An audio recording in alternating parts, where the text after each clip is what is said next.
زمین سے آسمان تک، آسمان سے لامکان تک ہے، زمین سے آسمان تک، آسمان سے لامکان تک ہے، کہاں کھلے تھے گیسو یار نے، خوشبو کہاں تک ہے۔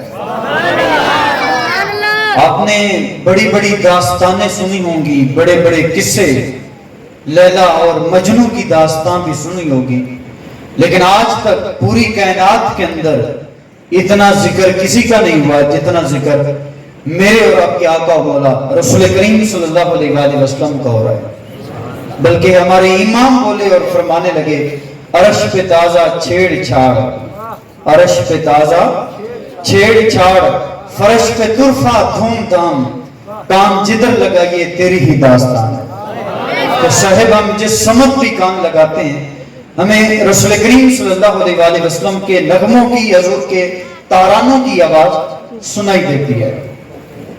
وقت کے دامن میں اتنی گنجائش نہیں، بہرحال میں بہت تیزی کے ساتھ آگے بڑھنا چاہوں گا۔ اللہ تعالیٰ نے انبیاء کی شانوں کو بیان کیا، فرمایا تِلْكَ الرُّسُلُ فَضَّلْنَا بَعْضَهُمْ عَلَى بَعْضٍ، یہ رسول ہیں کہ ہم نے بعض کو بعض پر فضیلت دی۔ منہم من کلم اللہ، ان میں سے کوئی ایسا بھی ہے کہ جس کے ساتھ اللہ نے کلام کیا، اور فرمایا انہی میں سے ایک وہ بھی ہے کہ جو درجوں میں سب سے آگے بڑھ گیا۔ کوئی فلک تے رہ یار گیا، کوئی فلک تے رہ یار گیا، کوئی جا سدرہ تے ہار گیا، اور ایک کالیاں زلفاں والا سی جڑا عرش تو بھی ننگ پار گیا۔ اگر بات کی جائے حضرت آدم علیہ السلام کے حوالے سے، جب ان کو تخلیق کیا گیا، پیدا کیا گیا، تو اللہ تعالیٰ نے فرشتوں کو حکم کیا دیا، حضرت آدم کی بارگاہ میں سجدہ تعظیمی کیا جائے۔ یہ حضرت آدم علیہ السلام کو پروٹوکول دیا گیا، عزت دی گئی، تکریم دیا گیا۔ اللہ اکبر، سب فرشتوں نے حضرت آدم علیہ السلام کی بارگاہ میں سجدہ کیا۔ لیکن سنو اور ہاں سنو، جب سرکار دو عالم صلی اللہ علیہ وآلہ وسلم کی آمد ہوئی تو اللہ تعالیٰ نے قیامت تک آنے والوں کو کیا حکم ارشاد فرمایا؟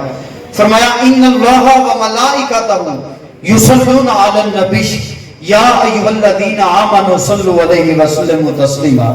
اللہ تعالیٰ نے فرمایا اے فرشتو، تم بھی سرکار دو عالم صلی اللہ علیہ وآلہ وسلم کی بارگاہ میں درود پڑھتے رہو، اور اے ایمان والو تم بھی پڑھتے رہو۔ اور اپنے بارے میں فرمایا میں خود رب ہو کے سرکار دو عالم صلی اللہ علیہ وآلہ وسلم کی ذات اقدس پہ درود پڑھتا رہوں گا۔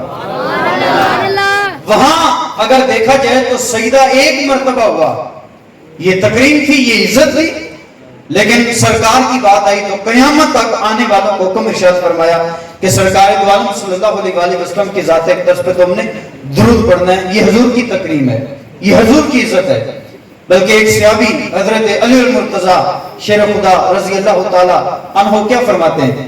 فرماتے ہیں کہ ایک دفعہ میں سرکار دو عالم صلی اللہ علیہ وآلہ وسلم کے ساتھ مکے سے باہر نکلا، اور راستے کے اندر جو بھی درخت آتا، جو بھی پتھر آتا، وہ سرکار دو عالم صلی اللہ علیہ وآلہ وسلم کی ذات اقدس پہ درود پڑھتا ہوا نظر آتا۔ اللہ اکبر، یہ حضور کی تکریم ہے، یہ حضور کی عزت ہے کہ سرکار دو عالم صلی اللہ علیہ وآلہ وسلم کی ذات اقدس پہ قیامت تک جو ہے وہ درود پڑھا جائے گا۔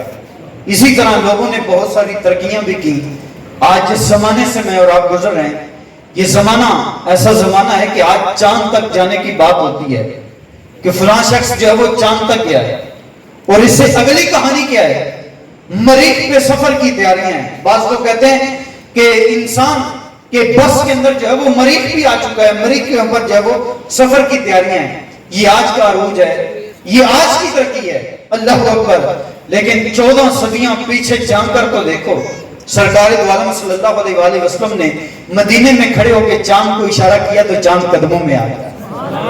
حضور کی رفعت کو دیکھا جائے، حضور کے مقام کو دیکھا جائے تو آقا کریم صلی اللہ علیہ وآلہ وسلم کا مقام، حضور کی رفعت جو ہے وہ سب سے بلند جو ہے وہ دکھائی دیتی ہے۔ اللہ اکبر، وہ کیا کسی نے کہا کہ آج تو انسان چاند کے اوپر جا کے فخر کر رہا ہے نا، لیکن معراج کی رات آقا کریم صلی اللہ علیہ وآلہ وسلم وہاں تک گئے جہاں تک کسی کا خیال بھی نہیں جا سکتا۔ سی معراج راز محبتاں دا، سی معراج راز محبتاں دا اتے نہیں سی کسے دی سمجھ وچ آن والا، سدیا طالب تے گیا مطلوب ہوتے جبرائیل سے سد لے جان والا بازے اکھ دے بن دروازوں کیویں پہنچیا عرشاں تے جان والا اوے پر عقل نو ایتھے کی دخل جانے جان والا یا لے جان اللہ اکبر. بالکل انتہائی اختصار کے ساتھ آخری باتیں اور وہ یہ حضرت موسیٰ علیہ السلام کی شان یہ ہے کہ حضرت موسیٰ علیہ السلام کی قوم کو جب پیاس لگی تو حضرت موسیٰ علیہ السلام کی قوم نے حضرت موسیٰ علیہ السلام سے پانی طلب کیا تو اللہ تعالیٰ نے حضرت موسیٰ علیہ السلام کو حکم کیا فرمایا کہ اپنے ہاتھ کے اندر عصا پکڑو اور پھر جو ہے وہ ایک پتھر تلاش کرو اور پھر اس پتھر کے پاس چل کے جاؤ اور اس پتھر کے اوپر اپنا عصا مارو.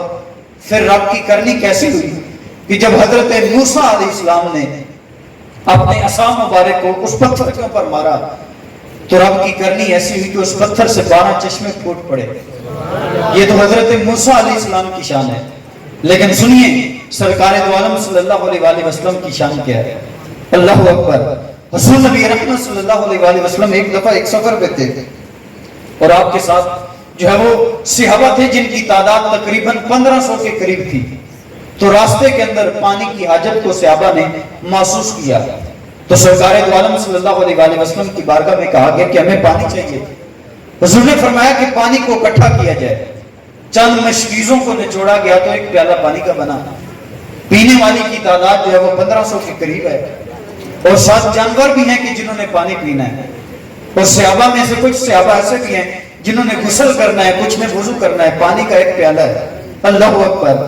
تو حضور نبی رحمت صلی اللہ علیہ وسلم کو اللہ تعالیٰ نے حضرت موسیٰ علیہ السلام کی طرح یہ نہیں فرمایا کہ موسیٰ تم بھی ہاتھ اے حضور تم بھی ہاتھ کے اندر عصا پکڑو اور پھر جو ہے وہ پتھر تلاش کرو, پھر اس پتھر کے پاس چل کے جاؤ, پھر اس کے اوپر اپنا عصا مارو, پھر پانی جاری ہوگا. یہ نہیں کہا. کیا فرمایا؟ محبوب کی باری آئی تو کیا فرمایا اے محبوب اس برتن کے اندر ہاتھ رکھنا تیرا کام ہے, تیرے ہاتھ کی انگلیوں سے پانی جاری کرنا یہ میرا کام. یہ احساس ہے جو آقا کریم صلی اللہ علیہ وسلم کو دیا گیا. آخری بات اور وہ یہ اس سے بھی بڑھ کے اللہ اکبر حضور نبی رحمت صلی اللہ علیہ وسلم نے صرف انگلیوں سے پانی نہیں جاری کیا بلکہ بکریوں کے تھنوں سے آقا کریم صلی اللہ علیہ وسلم نے دودھ کی نہر بھی جاری کی. جب مکے والوں سے تانگ آ کے مدینے کی طرف رکھتے سفر باندھتے ہیں, مدینے کا سفر کرتے ہیں تو راستے کے اندر ایک خاتون کا گھر آتا ہے جس کے اندر آقا کریم صلی اللہ علیہ وسلم مہمان بنتے ہیں اور اس کو کہتے ہیں کہ گھر کے اندر کوئی کھانے پینے والی چیز ہے تو ہمیں پیش کی جائے. اس نے کہا کہ ہم مہمان نواز تو بڑے ہیں لیکن جس موقع پہ آپ آئے ہیں قدرتی ایسی بات ہے کہ فی الحال اس وقت ہمارے گھر کے اندر کوئی ایسی چیز نہیں جو آپ کو پیش کی جائے. تو سرکار دو عالم صلی اللہ علیہ وسلم نے ان کے گھر کی ایک نکر کی جانب ایک بکری کو بندھا ہوا دیکھا تو رسول کریم صلی اللہ علیہ وسلم نے فرمایا اے خاتون اگر تو اجازت دے تو کیا ہم تیری اس بکری کا دودھ دو لیں. اس نے کہا کہ ہماری بہت ساری بکریاں ہیں جو چرنے کے لیے گئی ہیں لیکن یہ بکری اتنی کمزور ہے, اتنی لاغر ہے, اس کی ہڈیوں میں گودا نہیں, اس کی کھیری میں دودھ کہاں سے آئے گا. تو سرکار نے کیا فرمایا خاتون اگر تو اجازت دے تو کیا ہم اس کا دودھ دو لیں. اس نے کہا کہ مجھے کیا اعتراض ہو سکتا ہے. اللہ اکبر. تو سرکار دو عالم صلی اللہ علیہ وسلم نے سیدنا صدیق اکبر رضی اللہ تعالیٰ عنہ کو کیا فرمایا جاؤ اور بکری کو کھول کے میری بارگاہ میں لاؤ. سیدنا صدیق اکبر رضی اللہ تعالیٰ عنہ آگے بڑھے, بکری کو کھولا اور حضور کی بارگاہ میں لے جایا گیا اور آقا کریم صلی اللہ علیہ وسلم نے جب حضور کی بارگاہ میں بکری کو پیش کیا گیا تو حضور نے اپنا دست رحمت, اپنا دست شفا اس بکری کی پشت پہ پھیرا تو اس نے ٹانگیں چوڑی کر دی, اس کی کھیری میں دودھ اتر آیا. اللہ اکبر. حضور نبی رحمت صلی اللہ علیہ وسلم نے اس بکری کا دودھ دھونا شروع کر دیا. حضور دودھ دھوتے چلے جا رہے ہیں اور اس کے گھر کے سارے برتن جو ہے وہ دودھ سے بھرتے چلے جا رہے ہیں. حضور نے پیا, حضور کے صحاب نے پیا اور حضور کے ساتھ اس عورت نے بھی پیا. اس عورت کا ایک چھوٹا بچہ تھا, اس نے بھی دودھ پیا. اللہ اکبر. حضور نبی رحمت صلی اللہ علیہ وسلم وہاں سے رخصت ہونے لگے تو یہ منظر جو اس عورت نے اپنی نگاہوں سے دیکھا تھا, اس خوشی کے عالم میں, اس چاہ کے عالم میں کہ میرے گھر میں حضور آئے ہیں. اللہ اکبر. اس چاہ کے عالم میں اس کو حضور کا جاتے ہوئے نام پوچھنا یاد نہ رہا کہ تم کون ہو, کدھر سے آئے ہو, کہاں کے مسافر ہو. حضور جو ہے وہ وہاں سے نکلے اور مدینے کی طرف چلے گئے. بہرحال جب شام کو اس عورت کا شوہر واپس پلٹا تو اس نے آج اپنی کچی کلی کے اوپر نور کو بستے ہوئے دیکھا. تو اس نے کہا کہ آج کچی کلی کے اوپر جو ہے وہ نور کی برسات ہو رہی ہے اور گھر کے اندر جو ہے وہ اتنا دودھ ہے, آج ہمارے گھر میں کون آیا تھا؟ تو وہ عورت جو حضور کے نام سے بھی واقف نہیں تھی, اس نے بے ساختہ کہا, اس نے کہا آج ہمارے گھر میں مبارک آیا تھا. اللہ اکبر. تو سنیے اس کا شوہر کیا کہتا ہے, کہتا ہے اچھا بتاؤ وہ مبارک کیسا تھا؟ اللہ اکبر. تو وہ عورت بولتی ہے, کہتی ہے اے شوہر میں کیا بتاؤں کہ وہ مبارک کیسا تھا؟ جب کوئی دور سے دیکھتا وہ پھر بھی سونا لگتا اور کوئی جب قریب آ کے دیکھتا تو وہ پھر بھی سونا لگتا. تو اجے میرا محبوب نے ڈٹھا جنہوں ویکھ کے جن شرماوے, ادھی راتی دن چڑھ جاوے جو سونا رخ تو نقاب ہٹاوے, جو نکلے سیر چمن دی سارا گلشن سیس نواوے, جو سونا ہاتھ رکھے پھلاں دے وچ ہاتھ پھلاں تو ود جاوے, بجلی ڈردی لشک نہ مارے متا بے ادبی ہو جاوے, علم خدا نے اینا دیتا عقلاں وچ نہ آوے, عقل خدا نے اینی دیتی علماں وچ نہ آوے, کیے جاس نظر وچ او دی جو آوے وک جاوے, اتے خوب اودے نے مولی دنیا کوئی ویلے ہی جان بچاوے, توبہ توبہ حسن سجن دا اتے چال نہ جلی جاوے, اعظم ایڈا سونا ماہی سانو کدرے نظر نہ.